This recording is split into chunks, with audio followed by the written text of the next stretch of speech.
Teaching kids and young adults about money helps parents promote empowerment rather than dependency. Joining us now is financial therapist Aseel El-Baba to help start that conversation. Welcome back to BT. Thank you. Great being here. Yeah, let's start with financial enabling. How do we stop doing that as parents? Because I think a lot of these conversations are happening right now with kids going back to school and kind of resetting the household a little bit. Absolutely. Let's start by defining that. And it's easy to remember these three words.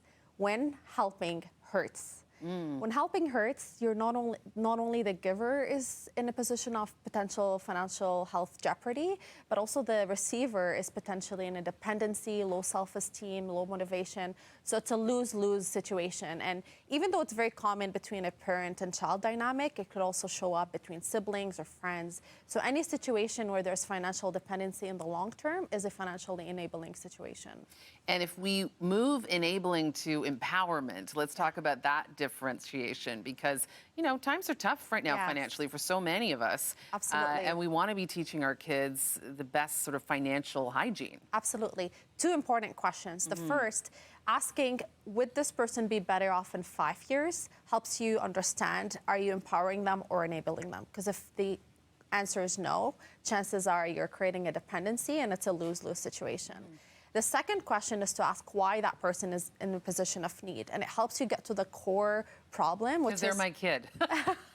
They need me financially. But you know what I mean? Like, the need is often inherent. Yeah, it depends on the age, though. Like, often financial enabling, we're talking about, I mean, it's not children. We're talking about adult children young adults, who should be self-sufficient, who are in a position that are coming constantly to their parents for financial support. So if they're underage and they're not working yet, that's a different situation. And that wouldn't be considered enabling in that situation.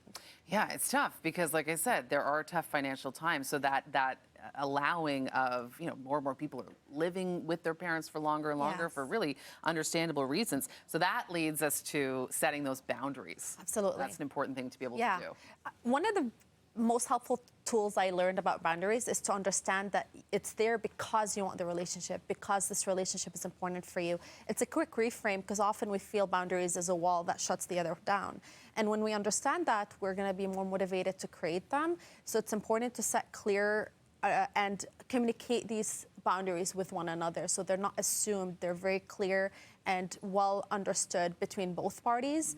Maybe write them down so you can have a reference back to what these boundaries are, and set the right ones depending on the person and the situation. So once you understand what you're dealing with here, the most important is to commit and mean what you say and say what you mean. Because when you fall back on these boundaries, then they're pretty much not boundaries anymore. Well, you make a really good point. We have to have realistic boundaries, right? Because it's probably better to set one that's a little softer, maybe, that you can actually follow through with. Yes. Because that follow through really does create something that you call, you know, self-sufficiency. Absolutely. Right? Yeah. Self-sufficiency and trust in the relationship, because that's essentially what leads to sustainable, long-term, healthy relationships. It's trusting in one another and the words that we say.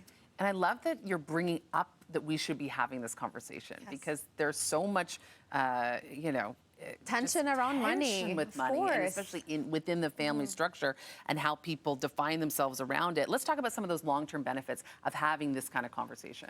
So normalizing talking about money is really important, and role modeling as parents, it starts with us. So what's really important about that is to start with bite-sized conversations and schedule them in advance. It's really important because money is sometimes a reactive topic. By scheduling them in advance, everybody's showing up prepared, knowing what's on the table, so they're not caught off guard, because often that's where negative reactions happen. So when you're scheduling it in advance, you have a clear agenda that you want to discuss certain things around, then you can have more efficient conversations, and it leads to sustainable, long-term, healthy relationships and mental health outcomes for everybody in the picture. And we've only got about 30 seconds left, but what age is too young to start having these conversations? Does that exist, or when should we start age-wise? Well, every age you can have different types of, like I have nieces that are 5 and 7, and I start talking to them about that because they want to do a lemonade stand. Yeah. So there's different things to do, and it also depends on the person and their own maturity. So Absolutely. there's no young age to start. Start now. Start today. Aseel, you're fabulous. Where can people find out more info about you? HolisticOptimalWealth.com, Aseel El-Baba, and I'm Toronto's first financial therapist. Fantastic. Thanks so much for being here.